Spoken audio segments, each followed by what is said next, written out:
request, I was close to saying main event segment, but then I remember my Torment awaits in just a few moments. So, my Raw request, let me see. This is harder this week. My Raw request, you know what? My Raw request is, if you're going to keep doing guest hosts, because it seems to be a thing that's coming back, if you notice, because we had Nene Leakes, and then somebody else prior to her, and then now we have Larry the Cable Guy next week. The friggin' Today Show women. The Today Show women. So I've just now realizing that it's becoming a thing again. It's 2009 all over again. So my Raw request is going to be, and I can't believe I'm saying this sentence, use your future guest hosts like you used Grumpy Cat tonight. Maybe 1 or 2 segments, but that's it. No live stuff. Just do it backstage. Keep it backstage. Keep it with people that you know can carry a segment. Maybe Miz and Miz down for the comical value. Yeah, Heath, please don't rely on Larry the Cable Guy, and I said it right that time, to perform in front of a live crowd. Please. Please don't. It's suicide out there for him. He will be devoured by those people. Where is it? Where is the show next week? You know what? It may be in Texas. I'm not sure. But maybe he's like a hometown hero then. Maybe. I really just don't see it going over well. So yeah, I can't believe that's my request. But use them like you used Grumpy Cat, because I'm not even all that grumpy about it. See, there I did it. John always has to come through with the hammy puns. There it is. There it is. So Ashton, what's your Raw request this week? My Raw request. Well, I was gonna say something about the guest host too, so you kind of stole that from me. Oh, sorry. It's always hard to come up with a Raw request right before a pay-per-view, because for all I know, they might do what I'm planning on requesting at the pay-per-view, and it'll have already happened by the time next Raw happens. So it's kind of tough. So I think my Raw request is going to just be continue highlighting the mid-card talents that you've been highlighting, namely guys like Adam Rose, Cesaro, Tyson Kidd, and please, actually, no. You know what? I wanted to use that, but I have something that I'm more passionate about. Okay. Give the Usos a frickin' break. Meaning, literally, stop having them on every frickin' show. And I'll go one step further and say introduce 1 to 3 new tag teams into the tag team division so that we don't have to deal with this crap every frickin' week. Definitely. I am so incredibly sick of Usos and Gold Star, and just adding 2 other teams into the mix doesn't make it better, especially when one of the teams isn't really a team. It's a friggin' heel with his babyface stunt double, and it doesn't even make sense as a team. The things that could make my pain go away with the tag division, bring up the Ascension. Yeah. Or, because I'm a fan of them, but primarily to see you mark out and lose your mind, sign the Young Bucks and bring them up. That would be so great. See, and that's my thing with the Young Bucks. They don't work WWE style at all, but that would be so perfect for them to not have to learn WWE style, because what better to inject some life into your tag division than a team that works so ridiculously, just retardedly fast-paced that you can't help but pay attention to them. Right. Yeah, me and Ashton were talking about the tag team division, and I didn't know, how much he wanted the Young Bucks to get signed. He has his eyes on them. I think it's, the next big signing you would want. And, yeah. Well, that's the thing, dude. I've kind of had my prospects. For the longest time, it was Brian, and then I found out that he got signed, and he was on NXT, and that was all great. And then it was Devitt. Devitt was my next guy. And now that they got Devitt, the Bucks are my next guys. Yeah. And it might happen. I mean, hell, if Seth Rollins endorsed them in a video, which I don't know what kind of interview that was, what forum that was, but he said, yeah, I'd love to see the Young Bucks come to WWE. I've seen their matches, primarily with the Machine Guns, their TNA work. Loved them. I think they would really give some much-needed life to the tag division. Bring up the Ascension. Hell, you could bring up Lucha Dragons for me anytime. Really. I wouldn't complain about that either. You know my feelings about Lucha Dragons, Ash, and I think in merchandise alone, they would be a hot act. Oh, my God, yes. The masks. Big time. Oh, and speaking of merch, someone on Reddit suggested that we're going to get a hair, as in, Adam Rose's hair versus hair, as in HARE match. Russo lives! Yeah, dude, I love your role request because there are so many great tag teams down in our developmental system of NXT and on the indie circuit, primarily, again, honestly, dude, the at Young this Bucks. point, I think that just introducing the Ascension, because here's my thing. When the Ascension won the tag titles on NXT, there was absolutely no tag team division for months after that. Everyone was afraid of them. But slowly but surely, we started to notice new teams cropping up. And at this point right now, there are a solid 6 or 7 tag teams on NXT that I can honestly say have the ability and potential to lay claim to tag team championship contendership. Yeah, definitely. Definitely. You know what I would love, dude, and maybe this is a bit of overbooking on my part, but I would love if we came to Survivor Series and before the Fatal 4-Way Tag Title match, you go backstage and your camera pans over to Los Matadores, like, laid out. They're out. But we don't know who their assailants were. And then you have the 3 teams come out, and then maybe a member of the Authority, you know, they know, they're like, hey, if this is our last night, we're going to use all the power we have, and we promised you a 4-team title matchup, and that's what you're going to get. And then the Ascension's music hits, and they come out.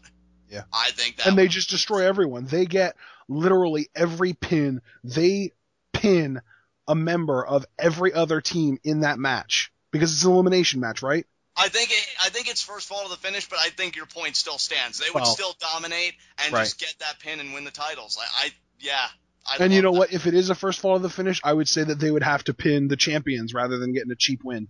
Yeah, I'd love that. If they did the Fall of Man on Goldust, get the pin, get the win, and get the heck out of there. And then, now, before I even say anything else, I just have to ask, why are you isolating Goldust for this? He just came to mind. Like you said, pin the champions, and he came to my mind first, honestly. So really no specific reason.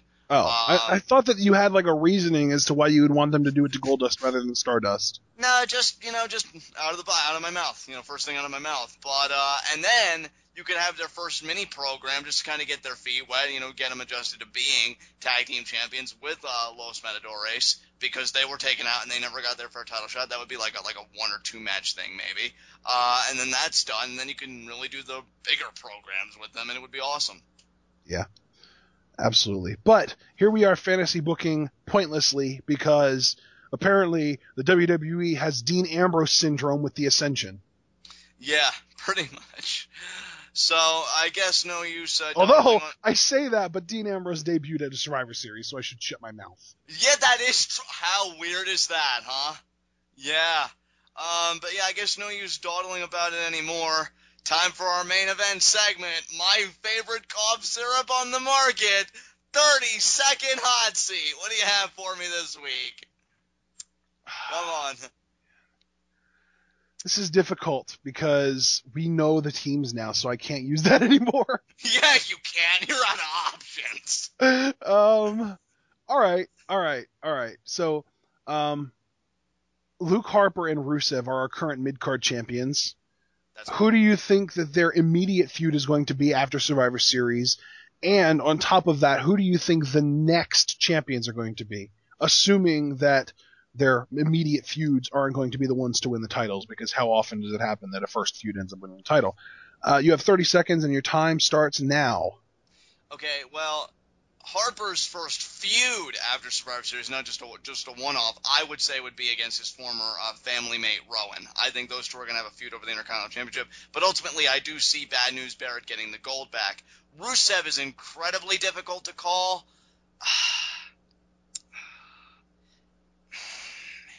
So many sides. Oh my! I know, it's so hard. I guess he's going to pick up where he left off with Sheamus, but the next champion, 1. I don't know. Oh man, I stumped you with a simple 2-parter. You know what? It was really hard because Harper, I think, is ridiculous. Yes, she did, and she enjoyed every minute of it. But more importantly, Harper is incredibly easy.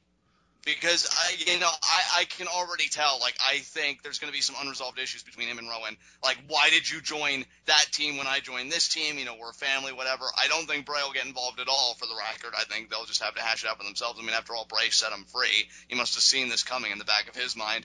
Rusev, though, that is so difficult. That is so difficult. I mean, I don't even know who the next champion would be. Because if the end game is for him to face John Cena at Mania, what, is that going to be a U.S. title match and Cena wins the U.S. title for a third time? I don't see it. So. Yeah, I don't know. We'll have to wait and see, man. I mean, well, let me ask you. Let me turn it around. I mean, first of all, did you agree about my assessment with Harper having the feud with Rowan over the IC title, and then bad Not news necessarily. I think that we might get a Harper-Ziggler feud for a while, and that might eventually end up being Harper-Rowan, but I feel like, I don't know. I mean, I get the Rowan-Harper thing because he was kind of pointing at Harper like he was angry tonight, but I just have this weird feeling that they're not angry at each other and that it's all a front. You know what? I did have that in the back of my mind, but that's all I'm going to say about it because I'm going to save that for our preview and predictions because I have more to say about that. Are you starting to buy into the Wyatt Family Authority connection? No, because David Otunga still represented the Big Show in court. But more importantly, speaking of size for days. I know.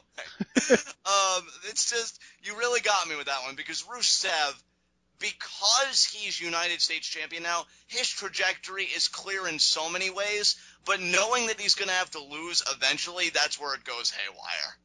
Because who does he lose? Because a champion, keep in mind, can only lose their title by pinfall or submission. So he's going to have to lose by pinfall or submission to lose that thing.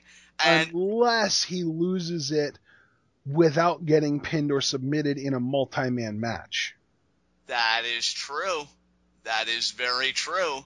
For that, I could see either Cesaro or Ziggler being the next U.S. champ. Interesting. See, to me, if Cesaro was going to be a mid-card champion, he's feuded with for both of those belts for so long now. I just feel like they don't have any intention of making a mid-card champion. But in WWE, anything can change on a dime. Yeah. I could actually see an NXT talent coming up around the time that Rusev would be ready to drop it and winning that title and just running away with it. So, hell, I've been talking about Rowan feuding with Harper. Maybe Rowan would step up and become freaking U.S. champion. I mean, you just don't know. I think that you and I both agree that Rusev's first actual loss is going to be at the hands of Cena. Yes, definitely. But what if it's to Reigns?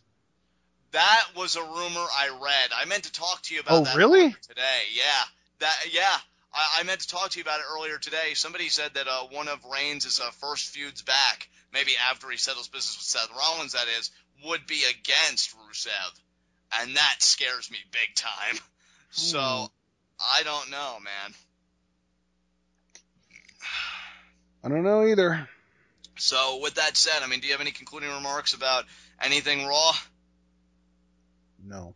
All right. Well, with that said, this has been Raw. This has been TwitWow, the best wrestling podcast made for wrestling fans, by wrestling fans, on the web today. I'm John. That's my cohort and commentary, Ashton. Guys, be sure to comment and subscribe on YouTube. Discuss on Tweetoff who will be the next United States champion after Rusev. Maybe you have a brilliant idea that we didn't think of yet. What did you think about this go-home Raw before Survivor Series? And we will see you again for our Lucha Underground review, where we'll see if Big Rick can be worth his money as he goes one-on-one with Johnny Mundo. We'll see you there, guys.